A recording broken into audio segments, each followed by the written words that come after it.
இன்னைக்கு மாக்காப்பா ஷோ நடத்தினார் இல்லையா? ஒவ்வொரு கண்டஸ்டன்ட் கிட்டயும் நீங்க எப்படி மக்களோட கேள்வின்னு சொல்லிட்டு, அத பத்தி தான் ஃபேட்மேன் சொல்லிட்டு இருக்காரு. ஜாக்லின் அடிக்கடி பார்த்தீங்கன்னா, என்ன சொல்றா தெரியுமா? இஎம்ஐ கட்ட முடியல, இப்படி பண்ண முடியல, என்னால எதுவுமே பண்ண முடியல. எங்க அம்மா, அப்பா ரொம்ப கஷ்டப்பட்டாங்க. எங்க அப்பா இல்லன்னு சொல்லி, அப்படி தான் வந்துட்டு பேசிட்டு இருக்கா. எங்கெல்லாம் சான்ஸ் கிடைக்குமோ, அங்கெல்லாம் ரிஜிஸ்டர் பண்ணிட்டு இருக்கா. ஆனா, இதுவே முத்துக்குமரன பத்தி ஒரு வார்த்தைய விட்டா, மிடில் கிளாஸ்ன்னு சொல்லிட்டு, அவன் மட்டும் ஆணித்தரமா சொல்றான்னு சொல்லிட்டு, எல்லார் மத்தியிலும் ரிஜிஸ்டர் பண்ணா. ஸோ, நீ தெரிஞ்சு பண்றியா? தெரியாம பண்றியா? ஆனா, நீயும் தான அது எல்லா இடத்துலயும் சொல்லிட்டு இருக்க. இதே அடுத்தவங்க பண்ணாங்கன்னா, ரிஜிஸ்டர் பண்றாங்க. இந்த ஓட்ட பாதிக்கும்னு சொல்றவங்க, இவங்களும் அதே தானே பண்ணிட்டுருக்காங்க. இதுவுமே பாதிக்காதா? நீ கேம்பெயின் பண்ணு. ஆனா, நீ பண்ற கேம்பெயினுக்கு மத்தவங்கள வந்துட்டு நீ பிரச்சனையில இழுத்து விடக்கூடாது. விஷாலுக்கு ஏற்கனவே ஜாக்லின கண்டா பிடிக்கவே பிடிக்காது. அவருமே என்ன சொல்றாருன்னா, எனக்கு அது எப்படி என்னன்னு தெரியல. ஆனா, ஆக மொத்தம் இந்த வீட்ல ஒவ்வொருத்தரும் ரிஜிஸ்டர் பண்ணிக்கிட்டு தான் இருக்காங்க. ஸோ, இவர் பொறுத்தவரைக்கும் இவரோட கேள்வி வந்துட்டு ரொம்பவே ஒரு மாதிரி தான் இருந்ததா.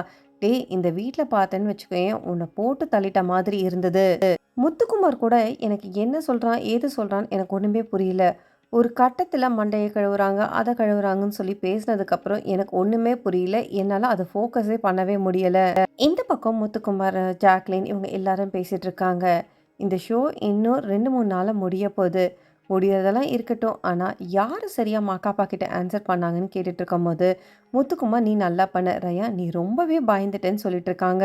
சௌந்தர்யா கொஞ்ச நேரம் வந்து பயந்த மாதிரி தான் இருந்தது. அதுக்கப்புறம் மாக்காபாவ அண்ணன ஒரு மாதிரி பண்ணிட்டான்னு வச்சுக்கோயேன், அவரு ஒரு மாதிரி பயந்தும் பயந்துட்டு போயிட்டாரு.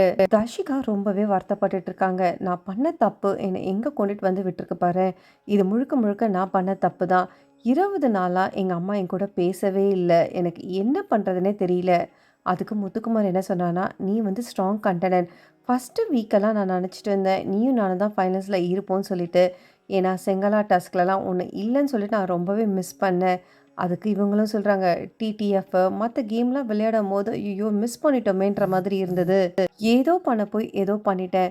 என்ன பொறுத்தவரைக்கும் மேனேஜர் டாஸ்க்ல தான் நான் அவுட் ஆகிட்டேன். விஷால் கூட சேர்ந்து பழகுனதெல்லாம் வேற மாதிரி போயிடுச்சு. நான் ஒருத்தர நம்பி இந்த கேம்ல விளையாடக்கூடாது. அத நான் பண்ணிட்டேன். ரொம்பவே ரெக்ரெட் பண்றேன்னு சொல்றாங்க. விஷால் பொறுத்தவரைக்கும் தர்ஷிகா முன்னாடி அன்ஷிதாவோட க்ளோஸா இருக்காரு. இன்னொரு பக்கம் பார்த்தீங்கன்னா, சத்யா, அதுக்கப்புறம் ஜெஃப்ரி எப்பவுமே தனியா தான் இருக்காங்க.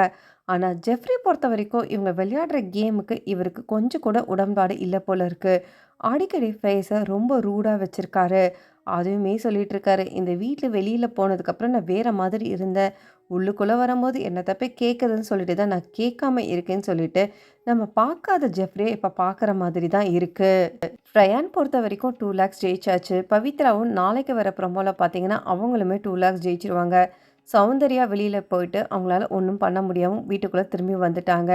ஸோ ரயானோட கிராஃப் இப்ப பார்த்தீங்கன்னா, கொஞ்சம் மேல மேல கொஞ்சம் இன்க்ரீஸ் ஆகி வந்துட்டே இருக்கு. சௌந்தர்யா எப்பவுமே வித்தியாசமா பண்ணணும்னு நெனச்சுட்டு அப்படி பண்ணாங்களா என்னன்னு தெரியல. ஏன்னா, அவங்களால கண்டிப்பா ஜெயிக்க முடியாதுன்னு தெரியும். பாதியில ஓடிட்டு திரும்பியும் வந்துட்டாங்க. அவங்க எய்ம் பண்ணி அப்படிதான் போனாங்களா இல்லையான்னு தெரியல. அதுக்கு நமக்கு நாளைக்கு ஷோல பார்த்தா நல்லாவே தெரியும். இன்னும் கேஷ் மணி ஓப்பன் பண்ணாத கண்டஸ்டன்ட் பார்த்தீங்கன்னா, ஜாக்லின் அதுக்கப்புறம் விஷால் இருக்காங்க. ஸோ டெய்லியுமே ஒரு நாளைக்கு ஒரு பட்டி தான் வருது. ஸோ நாளைக்கு ஜாக்லின் போயிட்டு வருவாங்களா இல்லையான்னு தெரியல. ஆனா சௌந்தர்யாவும் பவித்ரா போயும் வந்தாச்சு.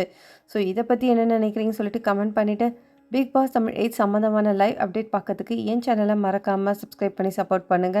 அப்படியே பக்கத்துல இருக்க பெல் நோட்டிஃபிகேஷன கிளிக் பண்ணுங்க. தேங்க்ஸ் ஃபார் வாட்சிங்.